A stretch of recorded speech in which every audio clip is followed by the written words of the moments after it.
Hi കൂട്ടുകാരെ, പുതിയൊരു വീഡിയോയിലേക്ക് എല്ലാവർക്കും സ്വാഗതം.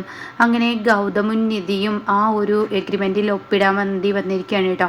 അപ്പോൾ ഈ സമയം ഇവരുടെ പ്ലാനുകൾ ആ ഒരു ഇതിലാണല്ലോ അവർ ചെയ്യാൻ ഉദ്ദേശിക്കുന്നത്. അപ്പോൾ ജ്യോതിർമയി പറയാണ്, ഈ എഗ്രിമെൻറ്റിൽ ഞാൻ ഒരിക്കലും ഒപ്പിടാൻ സമ്മതിക്കില്ല എന്ന് പറയും കേട്ടോ. അപ്പോൾ അവിടെ ഇരിക്കുന്ന ആ ഒരു മാനേജർ അയാൾ പറയാണ്, അതെ, എൻ്റെ മുതലാളിക്ക് ഈ ഒരു രാശി അങ്ങനെയൊക്കെ അവർ നോക്കുന്ന ആളാണ്. അപ്പോൾ അതുകൊണ്ട് തന്നെ ആ കറക്റ്റ് സമയത്ത് തന്നെ ഒപ്പിടണം, നിങ്ങളൊന്ന് പോയിട്ട് വരുമോ എന്ന് ചോദിക്കണം കേട്ടോ. ഈ സമയം ജ്യോതിർമയി പറയണ ഒരിക്കലും പോവില്ല. അപ്പോൾ പ്രണവ് പറയണേ, എൻ്റെ അച്ഛൻ്റെ സ്വത്തുക്കളാണ്, അതെനിക്ക് വേണം, അപ്പോൾ എൻ്റെ അച്ഛൻ്റെ സ്വത്തുക്കൾ എനിക്കാണ് കിട്ടേണ്ടത്, ഇയാൾ അങ്ങനെ ഈ എഗ്രിമെൻറ്റിൽ ഒപ്പിടാൻ ഞാൻ സമ്മതിക്കില്ല എന്ന് പറയട്ടോ. അത് കേട്ട് ഗൗതം പറയണേ, ഓഹോ അങ്ങനെയാണോ, എന്നാൽ എനിക്കത് ഒന്ന് കാണണം. അപ്പോഴേക്കും അവിടെ നിൽക്കുന്ന മാനേജർ പറയണേ, നിങ്ങൾ കൂടുതൽ പ്രശ്നം ഇവിടെ ഉണ്ടാക്കാൻ നിൽക്കുകയാണ്, തീർച്ചയായും എൻ്റെ സ്വഭാവം എന്താണെന്ന് അറിയും, അപ്പോൾ അതുകൊണ്ട് നിങ്ങൾ പെട്ടെന്ന് ഇവിടെ നിന്ന് പോകാൻ നോക്കിയെന്ന് പറയട്ടോ. അത് കേൾക്കുന്നതിനോട് കൂടി ഉടൻ തന്നെ പറയാണ്, എന്തൊക്കെയാണ് ഈ പറയുന്നത് എന്നിങ്ങനെ ചോദിക്കുന്നുണ്ട് കേട്ടോ. അപ്പോൾ ഈ സമയം ഉടൻ തന്നെ വീണ്ടും ജ്യോതിർമയി പ്രശ്നം ഉണ്ടാക്കിക്കൊണ്ടിരിക്കുകയാണ്. അപ്പോഴേക്കും ഞാനിവിടെ എൻ്റെ സെക്യൂരിറ്റിയെ വിളിക്കും, നിങ്ങൾ മര്യാദക്ക് പുറത്തു പോകുന്നുണ്ടോ? എൻ്റെ മുതലാളി പറഞ്ഞത് പ്രകാരം എനിക്ക് എൻ്റെ ഗൗതമിൻ്റെ നിൽക്കുന്ന ഗൗതം സാറിൻ്റെ ഒപ്പ് വാങ്ങണം, അതുകൊണ്ട് ഈ എഗ്രിമെൻറ്റ് സൈൻ ചെയ്യിപ്പിക്കണം, അത് എൻ്റെ മുതലാളി എന്നോട് ആവശ്യപ്പെട്ടതാണ്, അതുകൊണ്ട് മര്യാദക്ക് പുറത്തിറങ്ങിയെന്ന് പറയാം കേട്ടോ. അപ്പോൾ ഈ സമയം ഇല്ല, ഞങ്ങൾ പുറത്തിറങ്ങില്ല, എന്നാൽ എൻ്റെ സെക്യൂരിറ്റിയെ വിളിക്കുമെന്ന് പറഞ്ഞിട്ട് സെക്യൂരിറ്റിയെ വിളിച്ച് വരുത്തുന്നുണ്ട് കേട്ടോ. അങ്ങനെ അയാൾ എത്തുകയാണ്. അങ്ങനെ സെക്യൂരിറ്റി ചോദിക്കുക, എന്താണെന്ന് ചോദിക്കുമ്പോൾ ഈ ജ്യോതിർമയെയും ഈ നിൽക്കുന്ന പ്രണവിനെയും പുറത്താക്കിയെന്ന് പറയുന്നത്. അങ്ങനെ ഓഹോ, ഞങ്ങൾ പുറത്താക്കാൻ നിങ്ങളുടെ സെക്യൂരിറ്റിയോ, ഞങ്ങൾ പുറത്തു പോവില്ല എന്ന് പറഞ്ഞ് അവർ ബഹളം വെക്കാണ്. മര്യാദക്ക് പുറത്തു പോയില്ലെങ്കിൽ ഞങ്ങൾക്ക് ബലം പ്രയോഗിക്കേണ്ടി വരുമെന്ന് പറഞ്ഞിട്ട് സെക്യൂരിറ്റി അവരെ പിടിച്ചു വലിക്കുകയാണ് കേട്ടോ. അപ്പോഴേക്കും ഗൗതം ഇങ്ങനെ ആകെ ഞെട്ടലോട് കൂടി നിൽക്കുകയാണ്. ഇതേ സമയം സാർ, അവരെ എൻ്റെ സെക്യൂരിറ്റി പുറത്താക്കിക്കോളും സാർ, ഇതിൽ ഈ ഒരു അതായത് കറക്റ്റ് സമയം ഇതൊക്കെ നോക്കുന്ന ഒരാളാണ്, അപ്പോൾ അതുകൊണ്ട് തന്നെ ആ ഒരു എന്താ പറയുക, ആ ഒരു രാശി, അതായത് ആ സമയം തെറ്റിക്കഴിഞ്ഞാൽ എൻ്റെ മുതലാളിക്ക് ഇത് പിന്നീട് ശരിയാവില്ല എന്നൊരു തോന്നലൊക്കെയാണ്. അപ്പോൾ അതുകൊണ്ട് തന്നെ ആ കറക്റ്റ് സമയത്ത് ഒപ്പിടണം, സാർ ഒപ്പിടാൻ തുടങ്ങിക്കോളൂ, എഗ്രിമെൻറ്റ് നോക്കിക്കോളൂ എന്ന് പറഞ്ഞിട്ട് ഗൗതം ഇങ്ങനെ എഗ്രിമെൻറ്റ് മറിച്ചും കൊണ്ടിരിക്കുകയാണ് കേട്ടോ. എന്നാൽ ഈ സമയം ഇപ്പുറത്ത് ശിവാനി ആണെങ്കിലോ ആ പെൺകുട്ടിക്ക് ചക്കര പൊങ്കൽ കയ്യിൽ കൊടുക്കുകയാണ് കേട്ടോ. എന്നിട്ട് പറയണം, ആ നിൽക്കുന്ന സ്ത്രീയാണ് ഞാൻ പറയുന്ന എൻ്റെ അമ്മായിയമ്മ, അപ്പോൾ അവർക്ക് നിങ്ങളൊരു പണി ചെയ്യണം. എന്താണ് ചെയ്യേണ്ടത്? ഈ ചക്കര പൊങ്കൽ അവരിൽ കൊടുക്കണമെന്ന് പറയാം കേട്ടോ.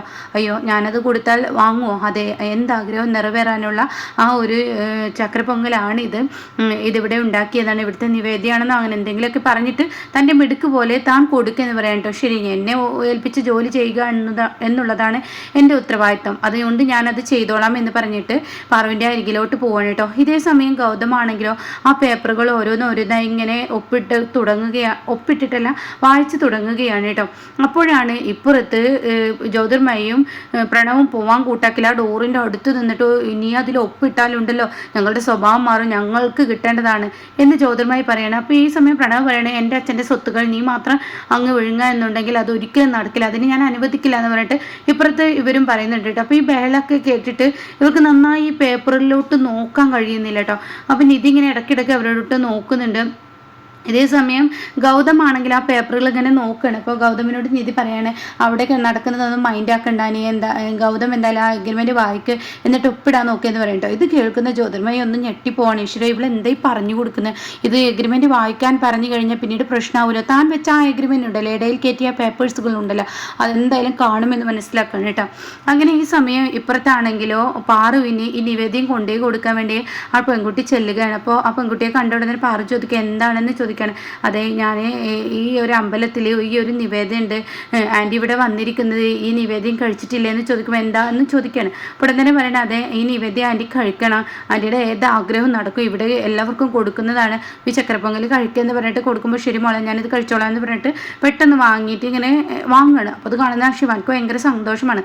അപ്പോൾ മാറി നിന്ന് ശിവാനി പെൺകുട്ടിയോട് വരിക്കൂട്ട് എന്നൊക്കെ ഇങ്ങനെ കൈകൊണ്ട് കാണിക്കുന്നുണ്ട് കേട്ടോ. അപ്പോൾ ഈ സമയം ഓക്കെ എന്ന് പറയണേ. അങ്ങനെ ആൻറ്റി ഇത് കഴിക്കുക, ആൻറ്റിക്കിത് ഏത് ആഗ്രഹവും സാധിക്കും, ആൻറ്റി എന്തിനാണോ ഇവിടെ വന്നിരിക്കുന്നത് അതൊരു തട്ടുതടസ്സില്ലാതെ നടക്കുക എന്ന് പറഞ്ഞിട്ട് ഇതിങ്ങനെ പതിയെ കഴിക്കാൻ പറയണേ. അപ്പോൾ ഇത് കേട്ട ഉടനെ തന്നെ പാറുവിന് പിന്നീട് പറയാനില്ലല്ലോ. ഈശ്വര വിശ്വാസം കൂടുതലായതുകൊണ്ട് തന്നെ പാറു അത് വേഗം എടുത്തിങ്ങനെ കഴിക്കണം കേട്ടോ. എൻ്റെ മനസ്സിലെ വിഷമങ്ങളൊക്കെ മാറാൻ, എൻ്റെ ആഗ്രഹം സാധിക്കാൻ ഇത് തന്നുവെങ്കിൽ തീർച്ചയായും ഞാനിത് കഴിക്കുമെന്നൊക്കെ പറഞ്ഞിട്ട് കഴിച്ചു തുടങ്ങുകയാണ് കേട്ടോ. അങ്ങനെ ഈ സമയം ഇപ്പുറത്താണെങ്കിൽ വീണ്ടും ഈ ഒരു എഗ്രിമെൻറ്റിൽ നിധി പറയാണ്, ഗൗതം എന്ത് തന്നെ ഇവർ എത്ര ഒച്ചയും ബഹളം ഉണ്ടാക്കിയിട്ടും ഗൗതമിന് അത് വിഷയമാക്കണ്ട, ഗൗതം അത് ശ്രദ്ധിക്കേണ്ട, ഗൗതം ആ എഗ്രിമെൻറ്റുകൾ ഓരോന്നോരോന്നായി വായിച്ചിട്ട് മതി ഒപ്പിടൽ, അല്ലാതെ എടുത്തു പിടിച്ച് ഒപ്പിടാൻ ഇരിക്കരുത് എന്ന് പറയട്ടോ. അയ്യോ, അത് കേട്ടോടെ തന്നെ ജ്യോതിർമയും പ്രണവും ഇങ്ങനെ പരസ്പരം നോക്കുകയാണ്.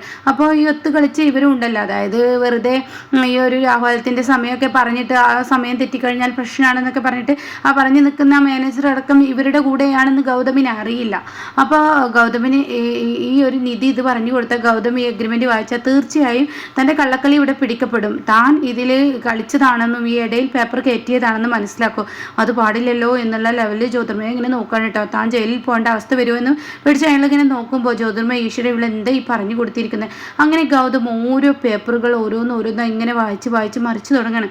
അപ്പോൾ ഇവരാണെങ്കിലോ, നീ ഒപ്പിടില്ലടാ, നിനക്ക് ഞങ്ങൾ ആ മുതലിട്ട് തരില്ലടാ, വിട്ട് തരില്ല, ഞങ്ങൾക്ക് കിട്ടേണ്ട പ്രൊജക്റ്റാണത്, ഒരിക്കലും എനിക്ക് തരില്ലടാ, നീ അങ്ങനെ എൻ്റെ അച്ഛൻ്റെ സ്വത്തുക്കൾ തട്ടിയെടുക്കാമെന്ന് വിചാരിക്കേണ്ട.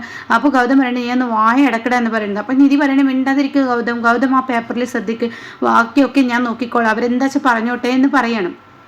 ഇപ്പുറത്താണെങ്കിലോ പാറു ഈ നിവേദ്യം കഴിച്ച് പാറു പതിയെ ഇങ്ങനെ മുന്നോട്ട് നടന്നുകൊണ്ടിരിക്കുകയാണ്. അങ്ങനെ പാറു ഇങ്ങനെ പോകുന്ന സമയത്ത് കാണാം പാറുവിന് ഇങ്ങനെ പതിയെ ഇങ്ങനെ തളർച്ച വരുന്ന, എനിക്ക് നിൽക്കാൻ കഴിയുന്നില്ല. കുറച്ചും കൂടി മുന്നോട്ട് കിടക്കുമ്പോൾ പാറു അങ്ങ് അവിടെ തലചുറ്റി വീഴുകയാണ് കേട്ടോ. അപ്പോൾ ശിവാനി ഇങ്ങനെ കൈകൊട്ടി ചിരിക്കുകയാണ്. ശിവാനിക്ക് സന്തോഷമാവാണ്, തൻ്റെ പ്ലാനുകൾ വർക്കാവാൻ പോവല്ലോ. ആ ഒരു സന്തോഷത്തോടു കൂടി ശിവാനി ഇങ്ങനെ നിൽക്കുകയാണ് കേട്ടോ. അപ്പോഴേക്കും അവിടെ ആളുകളെല്ലാം കൂടിയിരിക്കുകയാണ്. ആളുകളെല്ലാം കൂടി അയ്യോ ആൻറ്റി എന്നൊക്കെ പറഞ്ഞ് ഇങ്ങനെ വിളിച്ചുകൊണ്ടിരിക്കുകയാണ്. കൂട്ടത്തിൽ ഇവരാക്കിയ ഈ പെൺകുട്ടിയുണ്ട് കേട്ടോ. അങ്ങനെ ഈ സമയം ഈ പെൺകുട്ടി പെട്ടെന്ന് പാറുവിൻ്റെ ഫോൺ എടുക്കുകയാണ്. എന്നിട്ട് ഈ ഫോണിൽ നിന്നും പെട്ടെന്ന് നിധിക്ക് വിളിച്ചു തുടങ്ങുകയാണ് കേട്ടോ. എന്നാൽ ഇവിടെയാണെങ്കിലോ ഈ ഒരു എഗ്രിമെൻറ്റുകൾ വായിക്കുന്നതിൻ്റെ ഏകദേശം അടുത്തെത്തി തുടങ്ങുമ്പോഴാണ് ഈ ഫോൺ കോൾ നിധിക്ക് വരുന്നത് കേട്ടോ. അപ്പോൾ നിധി ആണെങ്കിലോ പെട്ടെന്ന് ഈ ഫോൺ എടുക്കുകയാണ്. ഹലോ ധാര എന്ന് ചോദിക്കുന്നുണ്ട്. അപ്പോൾ ഉടൻ തന്നെ അതെ എനിക്കൊരു കാര്യം പറയാനുണ്ട് എന്ന് പറയുമ്പോൾ പരിചയമില്ലാത്ത ശബ്ദമായതുകൊണ്ട് തന്നെ നിധി ആ ഫോൺ കട്ട് ചെയ്യാണ് കേട്ടോ. അപ്പോൾ പാറു എന്താപ്പോൾ ഇത് ഇങ്ങനെ വിളിക്കുന്ന ഈ സമയം എന്തായാലും പാറിനോട് സംസാരിക്കേണ്ടതെന്ന് കരുതിയിട്ട് നിധി അത് കട്ട് ചെയ്യാണ്. അപ്പോൾ ഉടൻ തന്നെ ഗൗതം ആരെന്ന് ചോദിക്കുന്നുണ്ട്. അത് ആൻറ്റിയാണ്, എന്തായാലും ഗൗതം ഈ എഗ്രിമെൻറ്റ് വായിക്ക്, ഇപ്പോൾ ഇത് നടക്കട്ടെ, ഇവർ പറഞ്ഞ പോലെ രാഹുലൊക്കെ തെറ്റിക്കഴിഞ്ഞ പ്രശ്നമാണ്, അവർക്ക് അങ്ങനെ ഒരു വിശ്വാസം ഉണ്ടെങ്കിൽ അത് വേണ്ട, ഇതിന് ശേഷം ആൻറ്റിയോട് സംസാരിക്കാമല്ലോ, അപ്പോൾ എന്തായാലും ഒപ്പിടുന്ന് പറയാം കേട്ടോ. അപ്പോൾ ഉടൻ തന്നെ ഇവിടെ പ്രണവ് ഇങ്ങനെ പറയണു, ആൻറ്റി ഇതെല്ലാം കളികളെല്ലാം ഇനി വെളിച്ചത്താവുന്ന ലക്ഷണമാണല്ലോ, ആ പേപ്പറുകളുടെ അടുത്തെത്താറായി. അപ്പോൾ മാനേജറും അവിടെ ഇരിക്കുന്ന ഈ ഒരു ഗൗതമിൻ്റെ ഒപ്പം നിൽക്കുന്ന സ്റ്റാഫും ഉണ്ടല്ലോ, അവനും ഇങ്ങനെ നോക്കുന്നുണ്ട്, തന്നെയും പിടിക്കപ്പെട്ടു എന്നുള്ള ലെവലിൽ ഇങ്ങനെ നിൽക്കുകയാണ്.